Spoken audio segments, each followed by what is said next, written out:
शुक्रिया, शुक्रिया। अच्छा, ये sales tax on supply chain distribution services, मैं जरा सा पहले आप लोगों को बता दूं पार्टिसिपेंट्स को कि what is it all about, और फिर हम इसकी आहिस्ता आहिस्ता ग्रेजुअली इसकी मुख्तलिफ डायमेंशन पे चलेंगे, जिसमें लीगल डायमेंशन भी है, टैक्स डायमेंशन भी है, और प्रैक्टिकल डायमेंशन। सबसे पहली चीज ये है कि सप्लाई चेन मैनेजमेंट है क्या। सप्लाई चेन मैनेजमेंट एक प्रोसेस है, एक ओवरसी करने का या कोऑर्डिनेट करने का मुख्तलिफ इंटरकनेक्टेड एक्टिविटीज को, यानी कि परचेजिंग, प्रोडक्शन और डिस्ट्रीब्यूशन। ये गुड्स की भी हो सकती है, सर्विसेज की भी हो सकती है। इस सारे सिस्टम को सप्लाई चेन कहा जाता है। डिस्ट्रीब्यूशन सर्विसेज क्या है? डिस्ट्रीब्यूशन सर्विसेज स्पेसिफिक प्रोसेस है, प्रोसेस और एक्टिविटीज वो किस चीज में होती है कि जहां से मैन्युफैक्चरर के पास से गुड्स निकलती हैं और हमारे और आपके पास एज एन एंड कंज्यूमर पहुंच जाती हैं। इस दौरान ये गुड्स ट्रांसपोर्टेशन होती है, इसकी वेयर हाउसिंग होती है, स्टैकिंग होती है, फॉर एग्जाम्पल फुलफिलमेंट सर्विसेज होती हैं, इन्वेंटरी मैनेजमेंट होती है, मुख्तलिफ चैनल्स के थ्रू गुजरती है, मुख्तलिफ वेयर हाउसेज में रखी जाती है, एक्सेट्रा एक्सेट्रा एक्सेट्रा, और फिर मार्केटिंग के भी कुछ इसके अंदर अनासर शामिल होते हैं। इसको हम डिस्ट्रीब्यूशन कहते हैं। सेल्स टैक्स क्या है? मैंने just to be on just to be using a short form, तो मैंने supply chain management and distribution services को SCM&DS के तौर पर क्लासिफाई किया, ताकि हम बार बार एक ही बड़ी प्रोनाउंसिएशन से बच जाएं। सबसे पहले पंजाब ने इस पे सेल्स टैक्स लगाया 2015 में, सेकंड शेड्यूल अमेंड किया गया पंजाब सेल्स टैक्स लॉ का, और ये सर्विसेज टैक्स कर दी गई। सिंध ने अगले साल 2016 के अंदर टैक्स किया, टैरिफ हेडिंग 9845, आप में से बहुत लोगों को पता होगी। उसके बाद इस्लामाबाद ने 2019 के अंदर इनको टैक्स किया, उन सर्विसेज को। बलूचिस्तान में भी ये 19 में टैक्स हुई, और खैबर पख्तूनख्वा में ये अभी तक टैक्सेबल नहीं है। वो कि पंजाब ने सबसे पहले इनको टैक्स किया था, मगर जो इस पे आई वुड से कि जो इनिशिएटिव लिया इन पे, खातिर ख्वाह इनिशिएटिव, जिसकी वजह से आज हम और आप बात कर रहे हैं इन चीजों के ऊपर, वो लिया सिंध ने। सबसे पहले जो है, सिंध ने Mubashir traders versus Sindh revenue board का एक मशहूर केस है। ये मुबशिर ट्रेडर्स जो है बेसिकली ये कॉलगेट के या इंग्लिश बिस्किट्स, इन ऐसी ऑर्गेनाइजेशंस के डिस्ट्रीब्यूटर्स थे। इनके एग्रीमेंट्स हाथ लग गए SRB के, और उन्होंने इसको डिस्प्यूट किया कि आप सर्विसेज पर टैक्स दे दीजिए। अच्छा, ऑब्वियस बात है, सर्विसेज पे टैक्स जो है, आज से कुछ साल भर पहले या 2 साल पहले तो कोई सोच भी नहीं सकता था कि इन पे टैक्स होगा। तो डेफिनेटली वो उन्होंने डिस्प्यूट किया, इन्होंने ऑर्डर वगैरह पास कर दिया, और वो कमीशन अपील के पास केस चला गया, और कमीशन अपील ने इस पे इसको एंडोर्स कर दिया, और मामला ट्रिब्यूनल में चला गया। अच्छा, ट्रिब्यूनल ट्रिब्यूनल ने जो इस पे फाइंडिंग दी, वो मोर और लेस वही थी जो बाद में जाके सिंध हाई कोर्ट ने कंफर्म कर दी। सिंध हाई कोर्ट का जो जजमेंट है, उसमें उन्होंने डिस्टिंग्विश किया। देखें, जितने भी पार्टिसिपेंट्स हैं, मैं उनकी तवज्जो इस पे चाहूंगा। Not every distribution agreement is liable to send sales tax. Not everyone. And likewise, not not every agreement is immune from sales tax. The dividing line. Dividing line क्या थी जो हाई कोर्ट ने बताई, हम पढ़ लेते हैं पहले, उसके बाद डिस्कस करते हैं। हाई कोर्ट ने यह कहा कि अगर आप, मैं पहले आपको इसका वो बता दूं क्रक्स, और फिर हम इस पे डिटेल में देख लेंगे। देखिए, उन्होंने ये कहा, जैसे मैंने बताया आपको कि कॉलगेट के या इंग्लिश बिस्किट्स वगैरह के जो FMCG हैं, उनका डिस्ट्रीब्यूटर थे, जिनकी जिनकी ट्रांजैक्शन डिस्प्यूट की गई। तो हाई कोर्ट ने ये होल्ड किया कि इन सारे डिस्ट्रीब्यूटर से कि जनाब, आप जो है ना, वो इस पर टैक्स दीजिए। अच्छा, इनका ये कहना ये था कि हम तो इस पे, ये तो परचेज सेल की ट्रांजैक्शन है, हम जब खरीद लेते हैं माल फॉर एग्जाम्पल कॉलगेट से, या फॉर एग्जाम्पल PNG से, या फॉर एग्जाम्पल यूनिलीवर से, किसी से भी, तो हम तो उसके ओनर हो जाते हैं, और हम उस पर फेडरल सेल्स टैक्स भी देते हैं। तो हम सर्विस कहाँ से आ गए?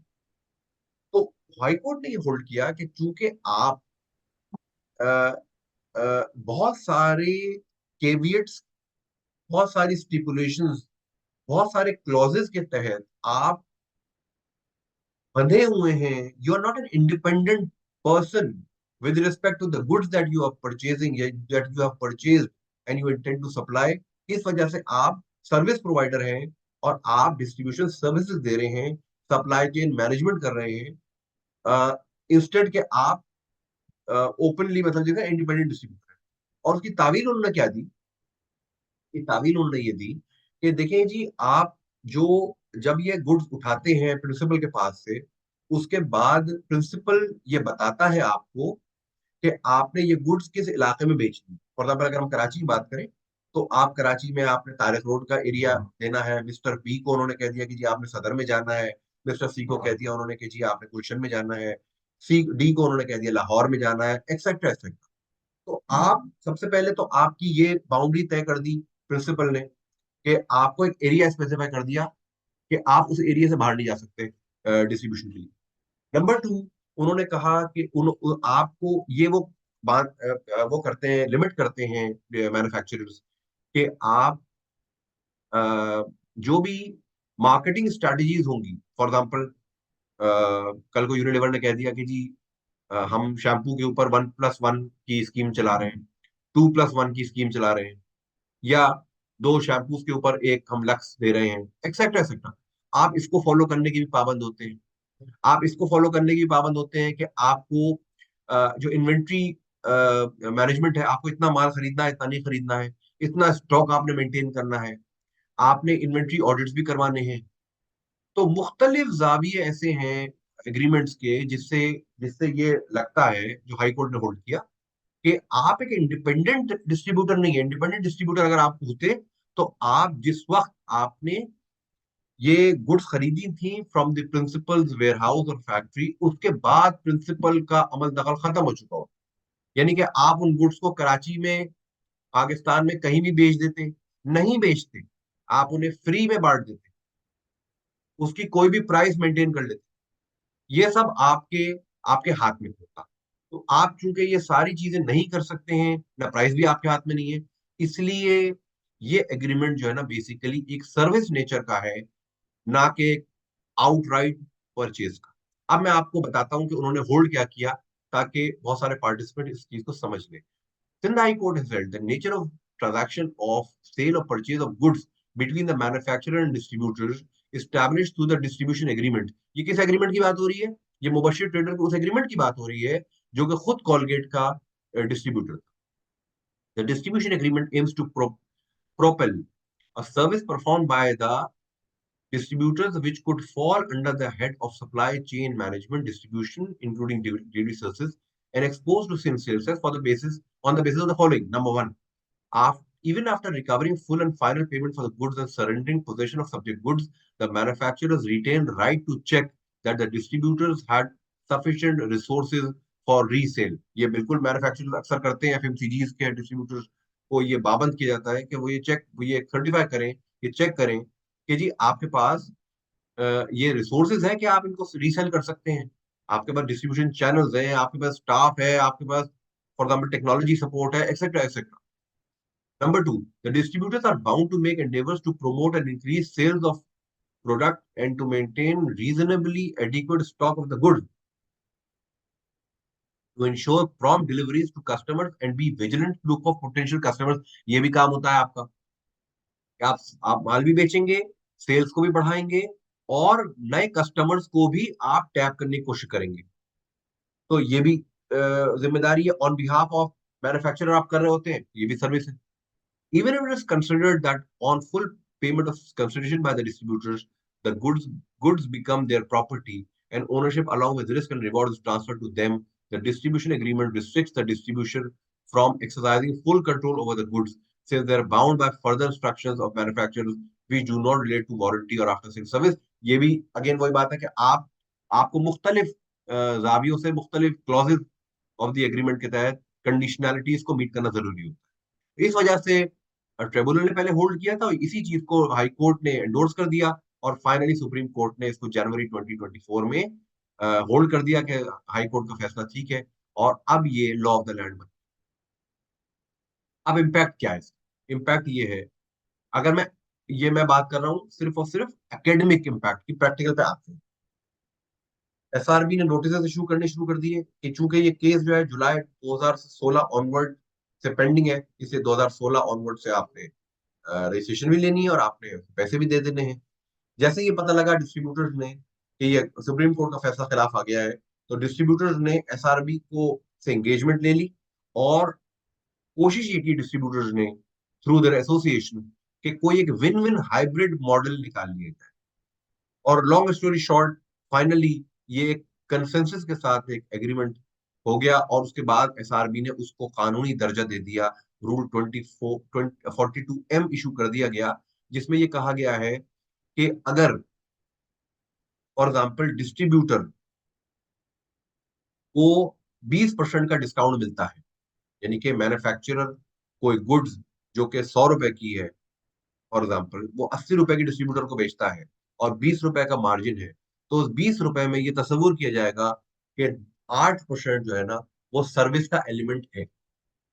और उस 8% के ऊपर अगर वो गुड्स ड्रग्स नहीं है, यानी कि मेडिसिन नहीं है, registered under the drug act नहीं है, तो उस 8% के ऊपर आपको 15% सेल्स टैक्स देना पड़ेगा। यानी कि 20%, यानी कि फॉर एग्जाम्पल आप समझ लें कि 20,000 रुपए समझ लें, तो 20,000 रुपए का 8% ये तस्वुर किया जाएगा कि ये डिस्ट्रीब्यूट ये सर्विस एलिमेंट है और इस सर्विस एलिमेंट के ऊपर 8% सेल्स टैक्स लग जाएगा। तो इसका मतलब हम ये कह सकते हैं कि 20,000 रुपए में 1,600 रुपए सर्विस एलिमेंट है और उस 1,600 रुपए के ऊपर आपने 240 रुपए टैक्स देना है अगर कि ये गुड्स ड्रग्स नहीं है, और अगर ड्रग्स है तो आपने 80 रुपए टैक्स देना है। ये एक रूल इशू कर दिया गया है।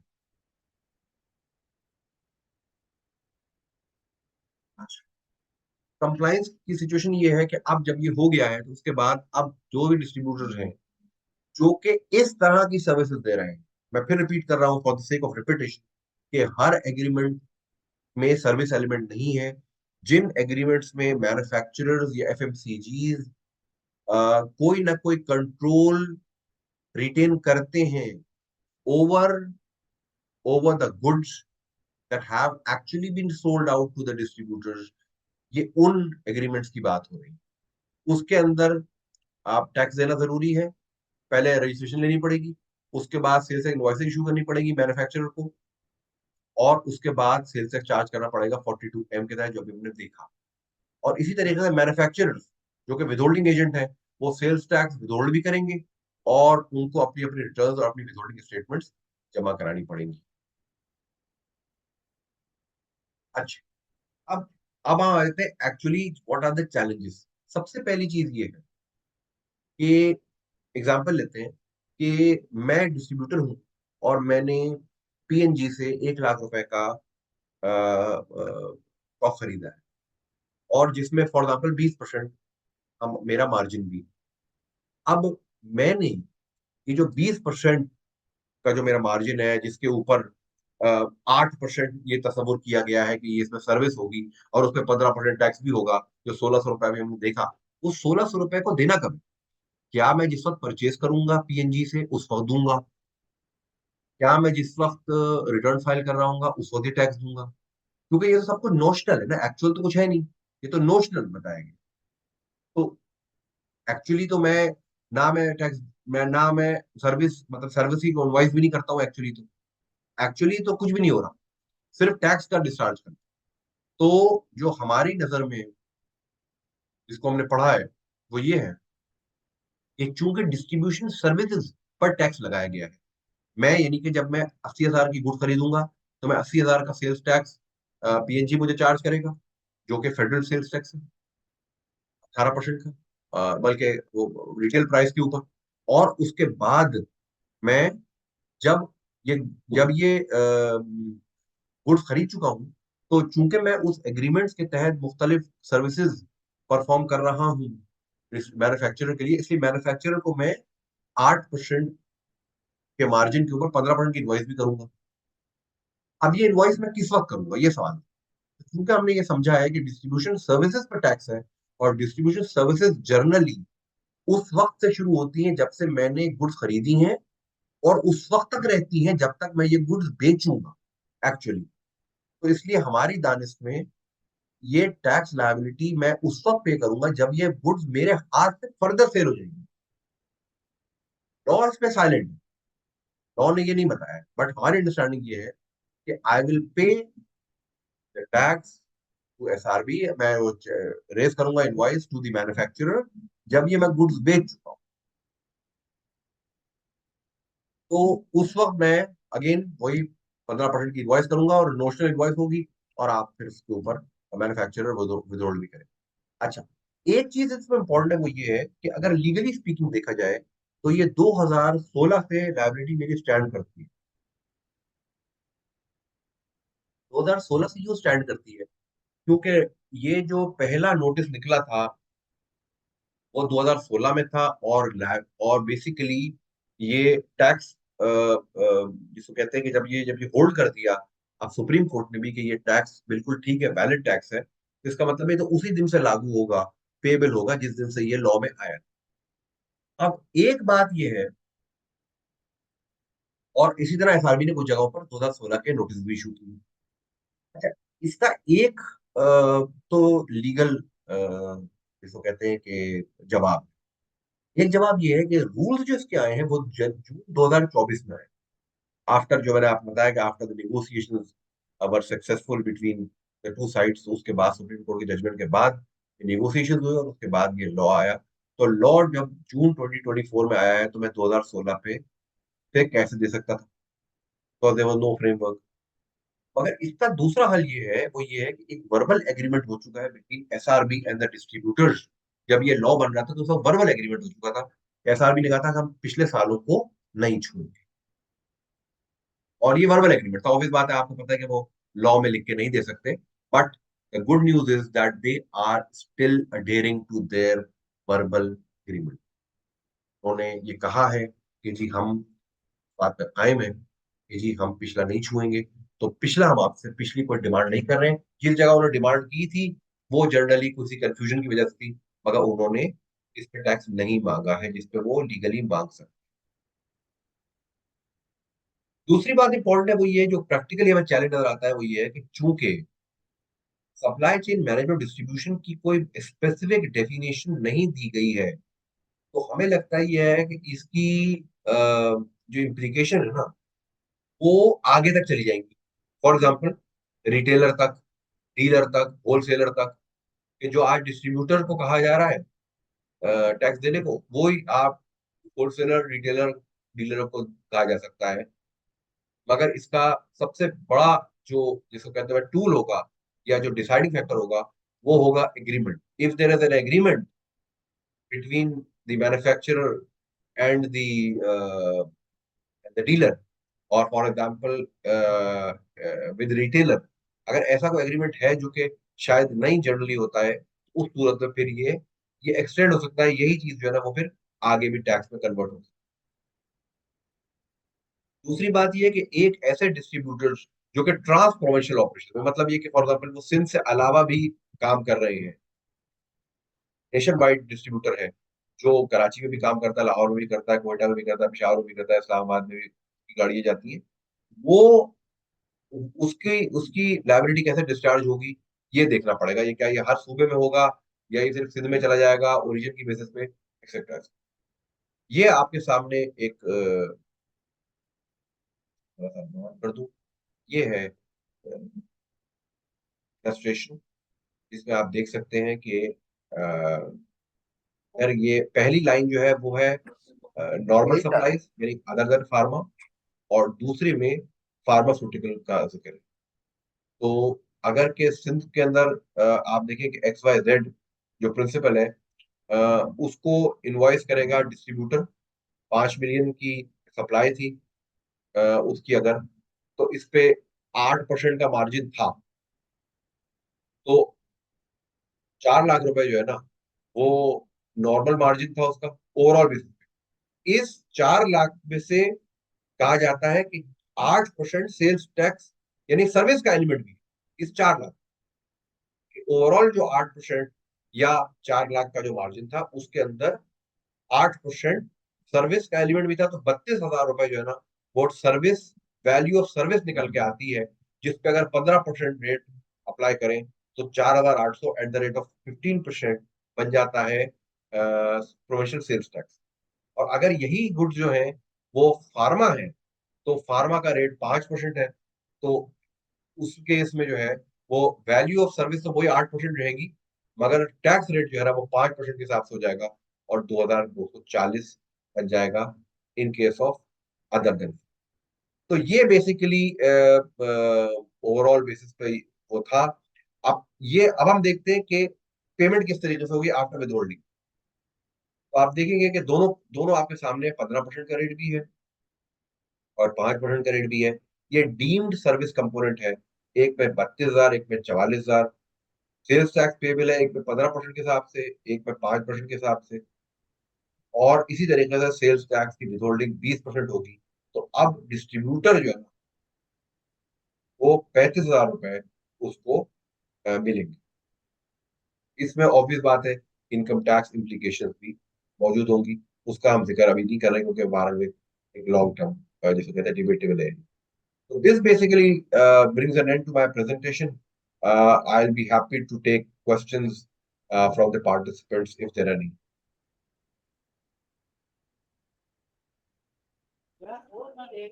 Okay, any participant having question, they can raise their hand or type it in the chat.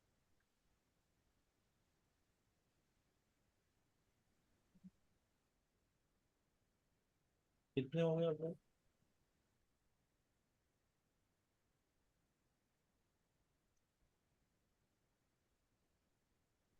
किसी पार्टिसिपेंट का कोई भी सवाल हो तो they can raise their hand or they can type in